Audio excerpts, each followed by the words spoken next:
हाय बच्चों, good morning. आज type of quadrilateral बताने जा रहे हैं जो क्लास 8th में बहुत ही यूजफुल है।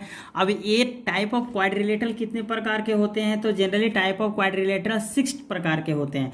पहला जो होता है पैरेललोग्राम होता है। पैरेललोग्राम का नाम से ही पता चलता है कि इसमें कुछ पैरेलल होने वाला है।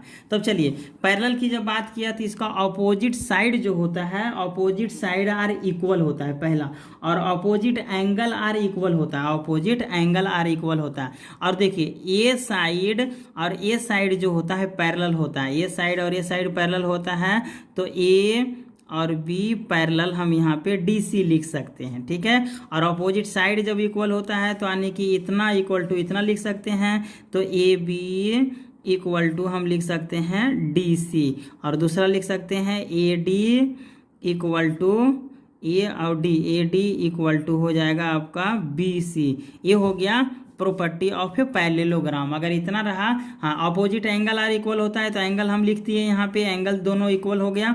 अब आते हैं रेक्टेंगल पे। रेक्टेंगल क्या होता है?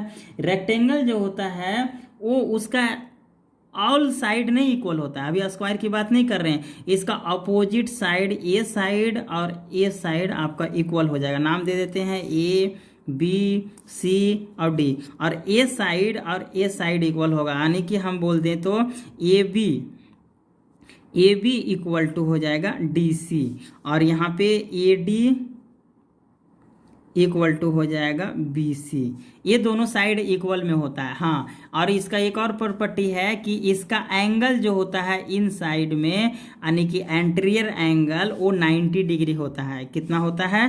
90 डिग्री होता है। ऑल एंगल जो होता है, चारों एंगल, वो 90 डिग्री होता है। और बोथ डायगनल, इसका जो डायगनल होता है वो इक्वल होता है। दोनों डायगनल इक्वल होता है, यानी कि ए सी इक्वल टू हो जाएगा आपका बी डी। और दूसरा देखिए, और सबसे मोस्ट इंपॉर्टेंट है कि ये जो डायगोनल को डिवाइड करता है ये आपस में इक्वल रहता है। और इसके ऑन द बेसिस ऑफ इस पे क्वेश्चन भी दिया गया हुआ है। तब देखिए यहाँ पे हम सेंटर को अगर ओ मानते हैं तो हम ये भी लिख सकते हैं कि ए ओ इक्वल टू ओ सी होगा। और दूसरा डायगोनल में हम जब लेंगे तो O D equal to O B हो जाएगा। तो ये आपका डायगोनल का बेसिस पे है। ये किसके है? ये डायगोनल। अब ये लिख दीजिए डायगोनल हो गया।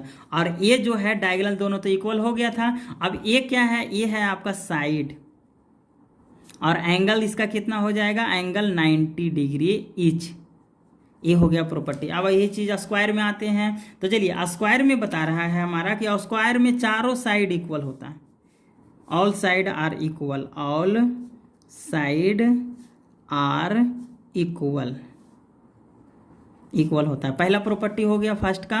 और सेकेंड जो प्रॉपर्टी है, इसका भी एंगल जो होता है, एंगल 90 डिग्री होता है, यानी कि ये 90 डिग्री होता है। तो यहाँ पे ईच लिख देते हैं। 90 डिग्री ईच हो जाएगा, ईच एंगल। अच्छा, तीसरा जो प्रॉपर्टी है कि इसका भी डायगोनल जो होता है बराबर होता है। Both diagonal are equal.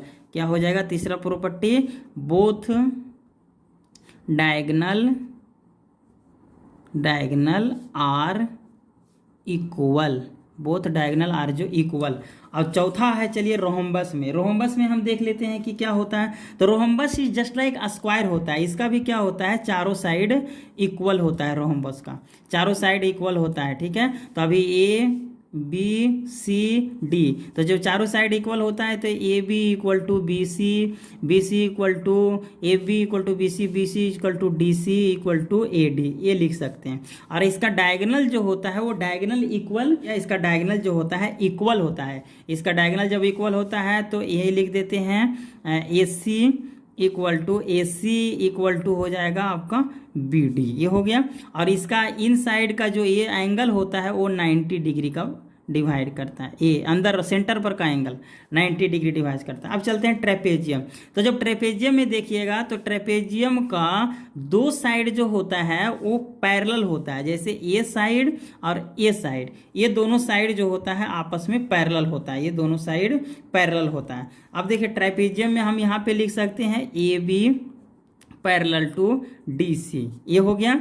अच्छा, ये भी पैरेलल टू DC जब हमने लिखा तो यहाँ पे देखिएगा ये दोनों साइड इक्वल भी नहीं होता है और ना तो इसका कोई एंगल इक्वल होता है। ये एंगल जो दिख रहे हैं ये नहीं इक्वल होता है, ये इक्वल नहीं होता है। लेकिन हाँ, एक चीज़ और बताते हैं कि इसका जो अभी एक प्रॉपर्टी हम सब में बताना भूल गए हैं कि एडजेसेंट एंगल होता है। क्या होता है? Adjacent angle, adjacent angle. अब ये एडजेसेंट एंगल क्या होता है? तो एडजेसेंट एंगल का मतलब है कि अगर यहाँ से ये लाइन को काट दें तो ये देखिए, इसको आगे बढ़ाइएगा तो ये एंगल और ये एंगल का सम कितना हो जाएगा? 180 डिग्री हो जाएगा, 180 डिग्री हो जाएगा। बट ये दोनों साइड जो होना चाहिए, अपोजिट साइड पैरेलल होना चाहिए। तो इसको लिख सकते हैं angle ABC plus angle BCD equal to 180 degree होता है और ये सब में अप्लाई होता है। अब चलते हैं हम काइट की ओर। अब ये काइट जो है, काइट का ये साइड और ये साइड यानी कि एडजेसेंट साइड जो होता है इक्वल होता है। नाम दे देते हैं ABC और D, ABC और D हो गया। तो यहाँ पे लिख दीजिएगा AD इक्वल टू हो जाएगा AB। हाँ, अब ये साइड और ये साइड इक्वल हो जाएगा तो यहाँ पे BC इक्वल टू DC।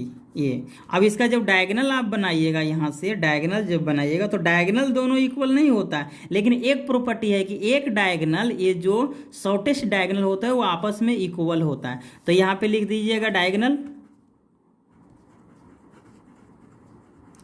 जो होता है, यहाँ सेंटर O हो गया तो OD इक्वल टू OB होता है। और इसी के बेस पे हम 3.2 का क्वेश्चन करने जा रहे हैं जो आपको बहुत हेल्प करेगा। चलिए अब देख लेते हैं इसका। ये हो गया इंट्रोडक्शन का आपका।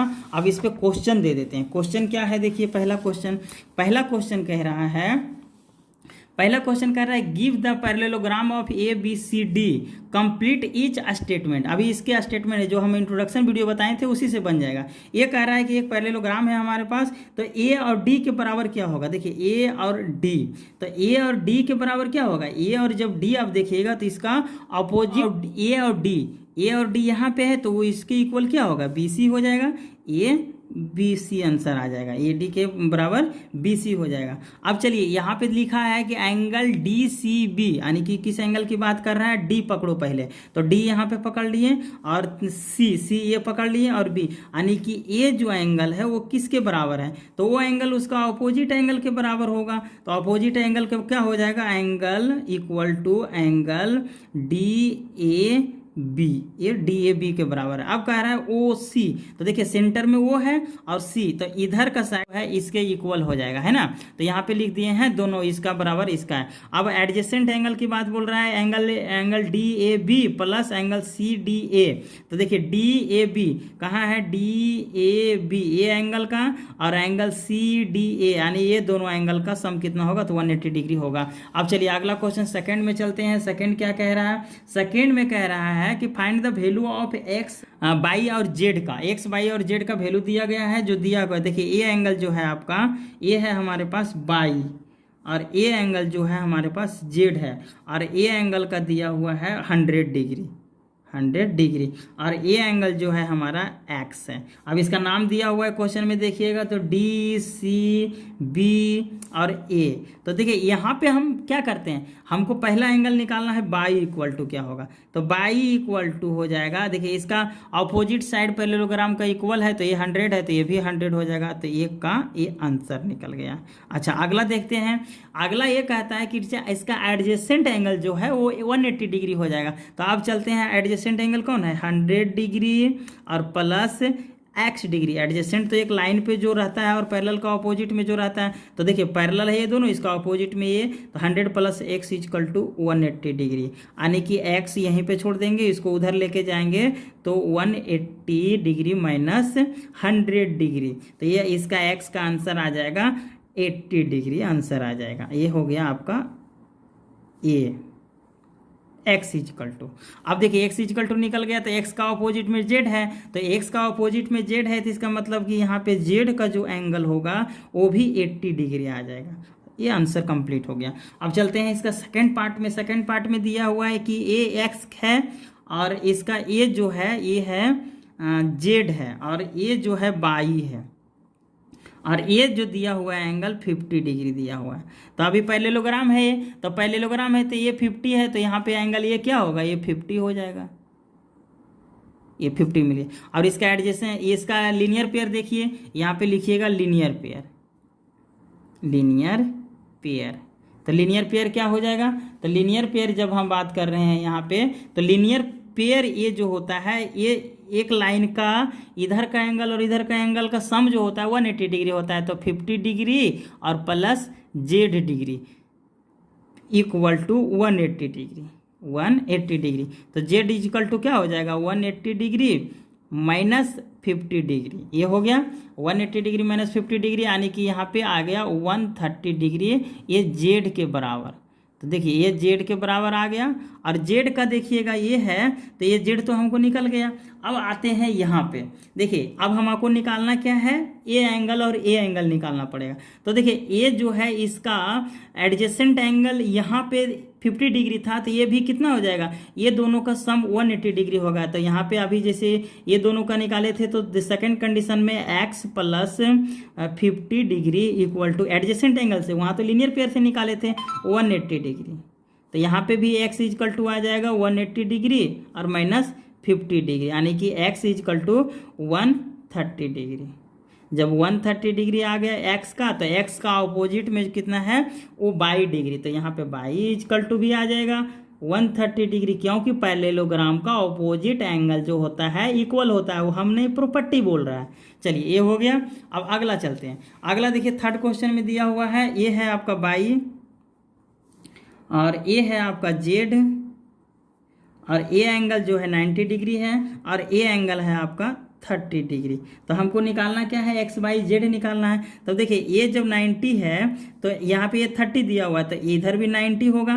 तो यहाँ पे पहला कंडीशन में क्या हो जाएगा कि 90 degree plus 22 degree plus 30 degree, inside triangle का सम कितना होता है, 180 डिग्री होता है। तो 9 और 30 120 हो गया, 120 प्लस 22, 120 प्लस 22। चलिए देखिए यहाँ पे आपको दिखाई देगा 120 प्लस 22, तो यहाँ पे 120 प्लस 22 इक्वल टू 180 डिग्री। अब यहाँ पे 22 को यहीं छोड़ देंगे, उधर चल जाएगा 180 डिग्री माइनस 120 डिग्री, यानी कि इसका कितना हो जाएगा 60 डिग्री, आंसर आ जाएगा 22 के बराबर। चलिए अब 22 के बराबर 60 डिग्री निकल गया। तो 22 का अल्टरनेट 22 का देखिएगा, 22 का इंटीरियर अल्टरनेट एंगल जो होगा वो जेड के बराबर होगा। अगर वैसे नहीं पता चलता है तो हम चलते हैं ऐसे बना लेते हैं। देखिए यहाँ पे लिख देते हैं जेड इक्वल टू जो हो जाएगा इसका एक्स एंगल, ये है एक्स एंगल 90 डिग्री। यहाँ पे देखिए 90 डिग्री हमने निकाल दिया था कि एक्स बराबर कितना होगा, तो यहाँ पे कॉमा दे के बराबर दे दीजिएगा एक्स इक्वल टू 90 डिग्री। चलिए ये 90 डिग्री का लास्ट है। तो क्वेश्चन नंबर 2 का लास्ट कर रहा है कि अगर हमारे पास ए 112 है तो 22 इसका अपोजिट इक्वल होगा 112। अब देखिए 40 degree plus 22 degree plus X degree equal to 180 degree हो जाएगा, 180 डिग्री। अब यहाँ पे हमारे पास क्या बच गया, ये दोनों को ऐड कर देंगे और उधर सब्सट्रैक्ट कर देंगे, तो 2 5 1 plus X equal to 180 degree, और एक्स इक्वल टू उधर जाके सब्सट्रैक्ट हो जाएगा, तो ये आ जाएगा 50 152 है, 30 में 2 जाएगा 28 डिग्री के बराबर आ जाएगा। और क्वेश्चन नंबर आपका फर्स्ट और सेकंड हुआ समाप्त। अब चलते हैं अगला पार्ट में।